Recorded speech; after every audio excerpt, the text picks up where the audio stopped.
Well, the term legend gets thrown around quite a lot these days, but few would argue against attributing that word to Michael Crawford. It seems the star of stage and screen has been entertaining us forever. I apologise for saying that, Michael, but we'll chat to you in a moment, and let's look back on where it all began. That's young Jim Fenn. That's right, Mr. Duff.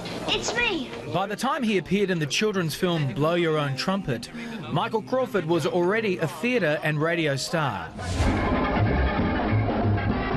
He caught the attention of director Richard Lester, who cast him as Colin in The Knack. Take this message of my love to she who has captured my heart.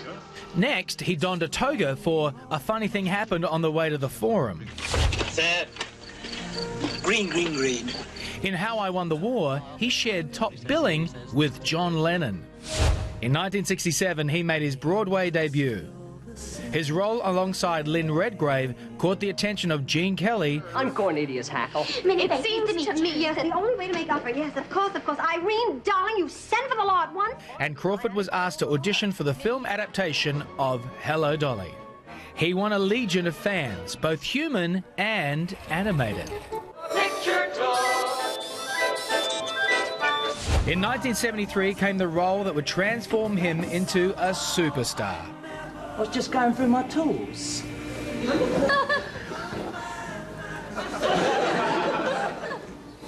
I haven't got very many at the moment. As the lovable but dim Frank Spencer, Crawford performed all his own stunts. But the call of the stage was too great, and Michael's role in Barnum was well received. Come again? Torval and Dean were so inspired by Crawford, they asked the actor to be their coach. And just look at that! Then in 1986 came the role of a lifetime, that of the Phantom.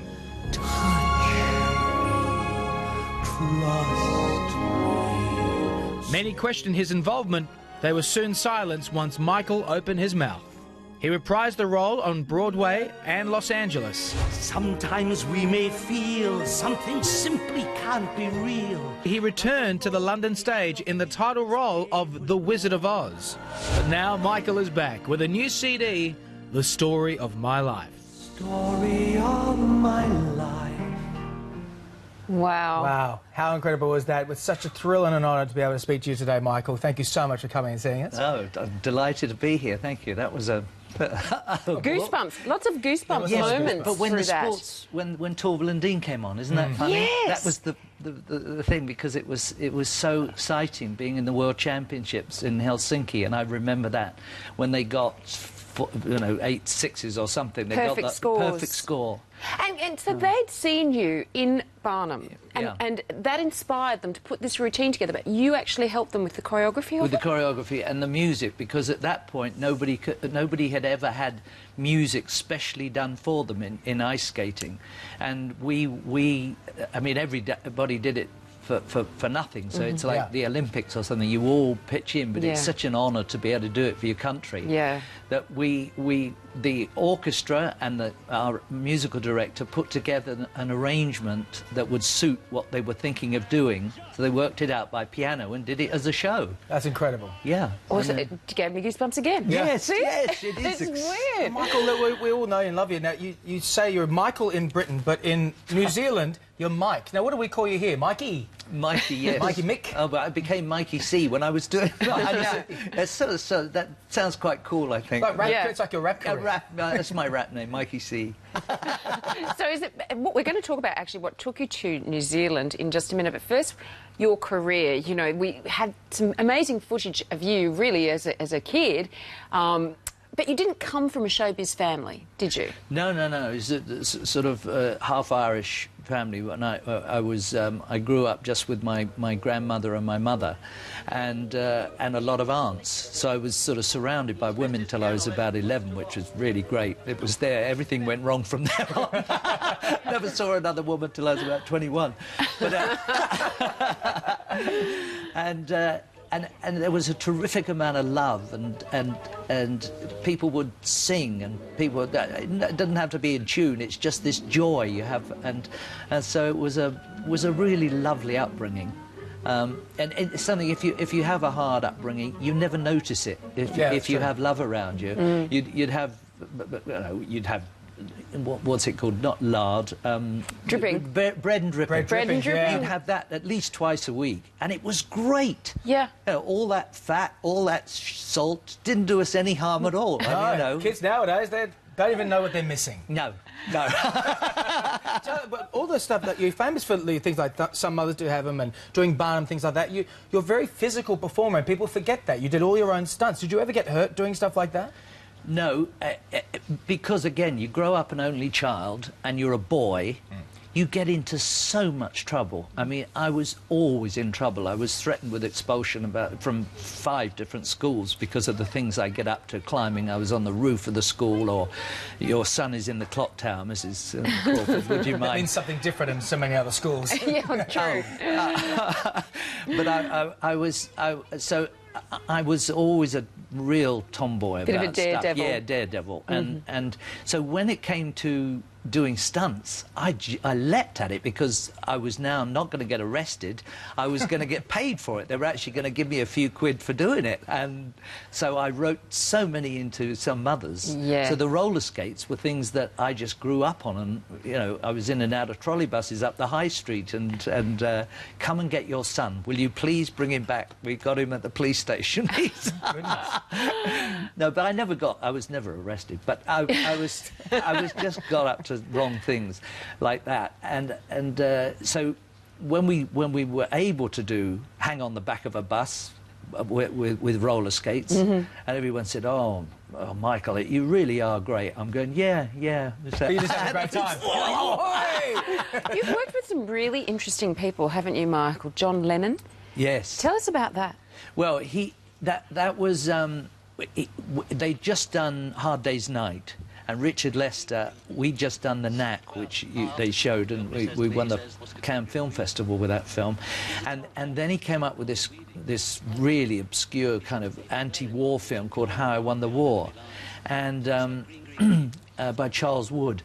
And so John was going to be in the film, and the Beatles at that point, they were so big. I mean, they were so enormous, and you knew it when you met these guys. It's not like you meet someone and then a few years later say, wow, I met him, you know, or I knew him. You knew when you met them, you just sort of looked at them and went, oh my God. And you go into your room at night and go, hello, I just spent the day with John Lennon. And it was just the biggest thrill. So we shared a house together with my wife. Then I was married, Gabrielle, and his wife Cynthia, the 4 of us, and we lived in this house in Spain for about 3 months making this film. And he was riding strawberry fields, and we were playing table tennis. He was riding strawberry fields? Yeah. You're sitting there. He used to sit cross-legged on the couch, and you'd sit on the floor listening, and he'd go, oh, strawberry fields forever. Oh, my God. I'm not sure. And I said, oh, it's great, John. It's coming on very well. You did that? Yeah. Thank God.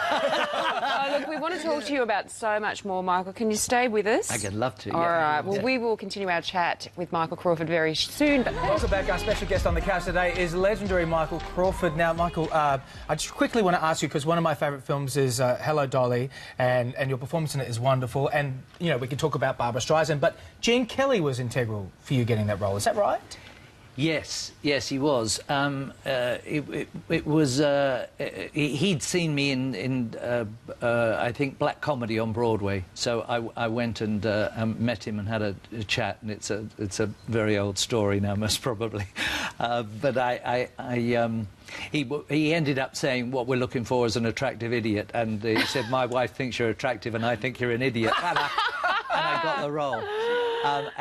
And he was the best thing that ever happened in my career. I mean, he was so inspirational, and he was everything that you saw on the screen. He was that. He would come up to the house on a Sunday and say, I've got this great idea, kid. And he said, can you do this? So he talks like he's in his own movie. Yes, it's just as though you're watching Singing in the Rain. You just look at him and he says, can you do this? 1, 2, 3. I said, yeah, 1, 2, 3 I'm good at. I said, I can do 1, 2, 3. Any more than that, we need a bit of rehearsal. And the work ethic that he taught me, it changes your life. I mean, you become suddenly incredibly focused, and you rehearse as they rehearsed musicals in those days when they did Singing in the Rain. You'd rehearse for 2 months. Wow. And so dancing, the number dancing, or Put On Your Sunday Clothes, and Elegance, it took us 7 or 8 weeks, and you'd be doing them all day and every day. But then every take is 5 minutes long. You wouldn't have to do cuts. No editing. No editing. That's right. It's just a full you just performance. had this camera that would go sweeping around the studio, this vast studio in the middle of Hollywood, and that it was just an amazing experience. You have worked incredibly hard throughout your career, and probably a lot of people out there wouldn't know or would be surprised to hear that you've suffered from chronic fatigue syndrome. Yes, it's something that happened about 5 years ago when I was doing a musical in London called Woman in White, and I was wearing this great big fat suit which I so brilliantly created, and so foolishly it turns out in the end, because I lost so much water every night and this prosthetics around here, so I became this very large person, and I got an illness. I got a viral illness, and it just didn't go away, and they tested me for everything one could imagine, and this is for thousands and thousands of people very similar, that they get what they end up thinking is chronic fatigue syndrome, ME, and some people have it for 30 years, some people have it for... And to cut a long story short, what I thought I'd do in the end was I had to come out the show. I couldn't function after about 3 o'clock in the afternoon. I decided I would change my life completely. I didn't want to go on medication that didn't know what it was doing or to me, and I went to New Zealand. It sounds very strange, but I'd had a great time over here in Australia touring. I had a great time in New Zealand. It was peaceful. I could go sailing. I could smell the roses, as they say, and I thought, before I go, I've got to do that again. I want to enjoy life. I don't want to finish my life like this. And I started to sail, and I started to fish, and I started to grow vegetables and things. It just changed the pattern of my life and took the stress out of my life, and in 3 years I was better. Actually, you were saying to us too that you like the sense of humour in New Zealand and Australia, that it's similar to your sense of humour. Oh, the Aussie sense of humour is good, because I can get away with lots of stuff here, and it's great doing concerts here. You are here signing at the QVB. Details on the website. You can actually go see Michael this week with your new disc here with all the greatest hits. Do you have a favourite song on this? I think Music of the Night is always my... This is a CD, though. Mikey C, this is a CD. Look at that. Look at this. Yes, that is and so also, great. it is also your birthday. To you, happy And we got the blanks to sing for you. Oh, my God! birthday, dear Michael. It's your birthday and it's happy, but don't worry, just be happy. Happy birthday! It's your birthday, happy birthday to you!